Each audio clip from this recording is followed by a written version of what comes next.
Welcome to this latest installment of Brave New World on ContextTV. And these commentaries, criticisms, and confessionals during the quarantine times, we pick a topic and we ask ourselves how things will look going forward in this new world order. I've long studied the fine line between risk and return, greed and fear. And if you think of the past 80 years, especially in Western society, coming out of World War II, you saw a generation that was extremely conservative. And having lived through a world war, that's understandable. And then if you go through the 70s, economic shock coming out of that in the 80s, it paved the way for the Wall Street greed is good era, where pretty much we threw caution by the wayside and it was all about, living in the now and whatnot. And then the 90s actually ushered this bull run, which then were compounded by the dot-com bubble bursting, where it was all about, greed and return with very little consideration for risk and fear.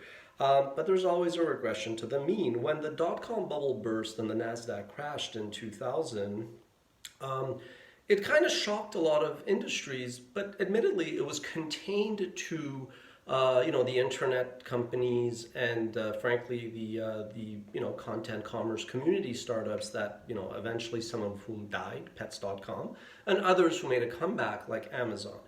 But coming out of that and that nuclear winter, the 2000s again saw a tremendous blowing of the bubble through debt. The mortgage crisis, in fact, is what led to the 2008 Great Recession, which started off in finance, and finance is all about risk management.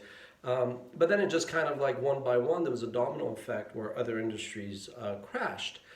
To President Obama and his team's credit, they did come up with a plan that basically set forth a course of action where you saw another tremendous bull run from 2008 all the way to 2020.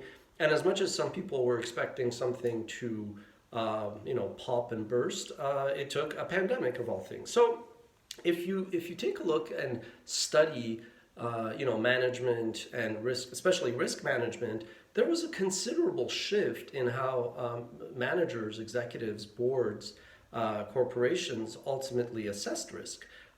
Back in the day, you had conglomerates like General Electric, ITT, and all these other industries that really, really diversified. So they were in businesses that frankly had very little to do with one another. If you dive into portfolio management, it was basically where assets that were negatively correlated. So if, let's say, banks went up, but consumer cyclicals crashed, off one against the other, you were kind of equally off.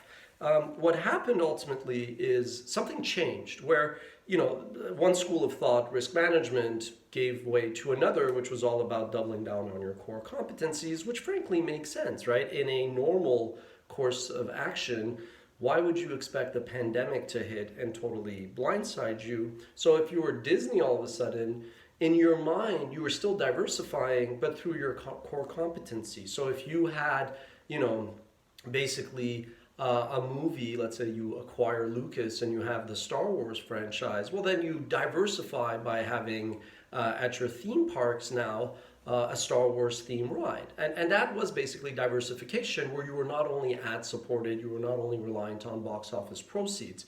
Makes a lot of sense, 99.9% of the time, except for that one time when your models don't go according to plan, which is when there's a pandemic. I think the big takeaway, I'll do another video on how greed and fear, risk and return are going to affect us individually as human beings inside and outside of work. Just generally how we assess risk. All of a sudden, the Howie Mandels, the obsessive compulsive disorder guys who are germaphobes and who always dread the pandemic, they're no longer like the outliers. All of a sudden, a lot of average normal people who generally are not OCD are going to also start to make their decisions a bit differently. But fundamentally, if you just were to take the Disney scenario, just think of like the various states of grief that you go through: denial, anger, bargaining, depression, and acceptance.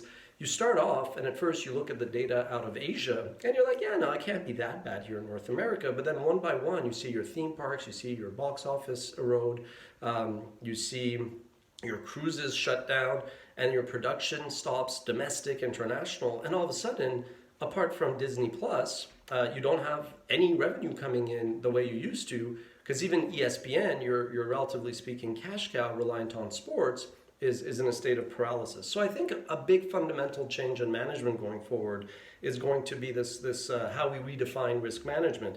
I'm not saying that like American corporations are all of a sudden going to turn into those Japanese kairetsus that were just, they had like cross ownership in a bunch of different businesses in different industries that really had nothing to do with one another. But I absolutely think that coming out of this, there's going to be a lot of shell-shocked executives, shareholders and board members that are going to say, you know what, if we, Disney, are in the entertainment business, does it make sense to have also, consumer products? Does it make sense to also own restaurants? Just to have things that, generally speaking, are not all positively correlated. So what do you think? Do you think that, as they say, greed is permanent, but fear is temporary, and once we come out of this, it'll all be forgotten? Or do you envision a substantial change in how managers, shareholders, and board members assess risk?